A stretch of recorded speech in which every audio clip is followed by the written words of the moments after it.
है क्या ये सस्टेनेबल डेवलपमेंट गोल 2030? कैसा हो सकता है 2030 का भारत और इसे लेकर भारत ने क्या क्या कदम उठाए हैं, और ऐसे कई सारे बहुत से सवाल हैं। तो चलिए शुरुआत से शुरू करते हैं। नमस्कार, मैं हूँ रक्षिता और आप देख रहे हैं triple.com। सस्टेनेबल डेवलपमेंट गोल यानी सतत विकास लक्ष्य जो है वो यूनाइटेड नेशंस जनरल असेंबली ने 2015 में दुनिया में जितने भी देश हैं उन सभी के लिए 17 लक्ष्य बनाए थे जिसे 2030 तक अचीव करना है, जिनमें से भारत भी उन गोल्स को पूरा करने में जुटा हुआ है। और ये जो गोल्स हैं वो दुनिया के सभी लोगों के हित में बनाए गए हैं। लेकिन अब ये 17 गोल कौन कौन से हैं?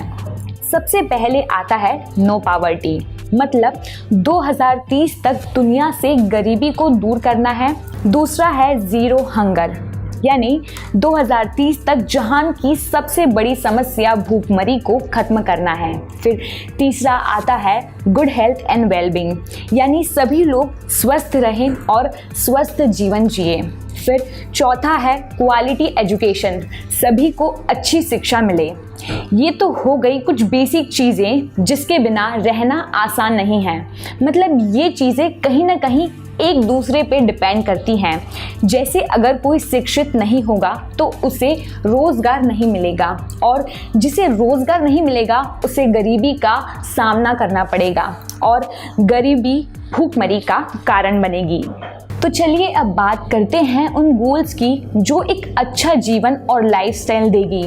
आज सिर्फ हिंदुस्तान में ही नहीं बल्कि पूरी दुनिया में ही महिलाओं के साथ अन्याय होता रहा है और सालों से ही होते आ रहा है।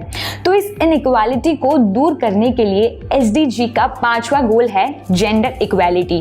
फिर 6th है क्लीन वाटर एंड सैनिटेशन, जिसमें साफ सफाई, पानी और स्वच्छता की बात की गई है। फिर है क्लीन एंड अफोर्डेबल एनर्जी, जिसमें स्वच्छ और सस्ती ऊर्जा सभी तक पहुंचे, और ऐसी ऊर्जा जिसमें हमारा वातावरण है वो दूषित ना हो। फिर 8वें नंबर पर है decent work and economic growth, जिसमें नौकरी, व्यापार और अर्थव्यवस्था को लेकर बताया गया है।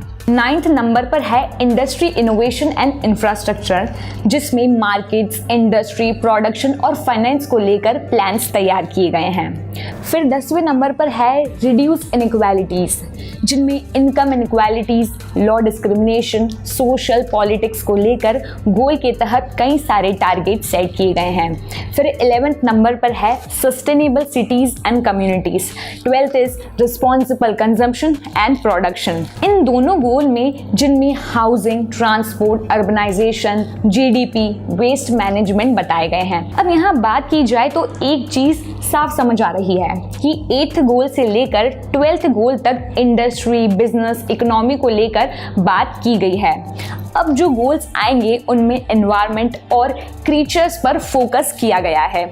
13वें नंबर का गोल है क्लाइमेट एक्शन। 14 पर है लाइफ बिलो वाटर। 15th है लाइफ ऑन लैंड। इन सभी गोल्स को पढ़ के नजर आ सकता है कि इनमें किन चीज़ों की बातें बताई गई हैं। अब आखिरी के जो 2 गोल हैं उनमें 16 पर है जस्टिस एंड स्ट्रॉन्ग इंस्टीट्यूशन, जिनमें पूरे विश्व में शांति हो और किसी भी प्रकार के कोई भी वॉर्स, कन्फ्लिक्ट्स ना हो। और सबसे आखिरी में यानी 17th गोल है partnership to achieve these goals, जो कि बात कर रहा है exports, macro economy, partnership etcetera. और ये है 17 गोल्स जो यूनाइटेड नेशंस ने सभी के लिए बनाए हैं। अब सोचने वाली बात ये है कि क्या ये सभी गोल्स 2030 तक अचीव हो पाएंगे या नहीं, वो तो हम हाँ या ना में नहीं कह सकते, और शायद थोड़ा सा अनरियलिस्टिक भी है। लेकिन अब ये हमारी सरकार पर और हम सभी पर निर्भर करता है कि हम क्या कर रहे हैं इन्हें फुलफिल करने के लिए। आप क्या समझते हैं इन सभी गोल से, और कैसे इन गोल्स को अचीव किया जा सकता है? और इन गोल्स को डिटेल्स में जानने के लिए बने रहिए triple.com के साथ। Thank you.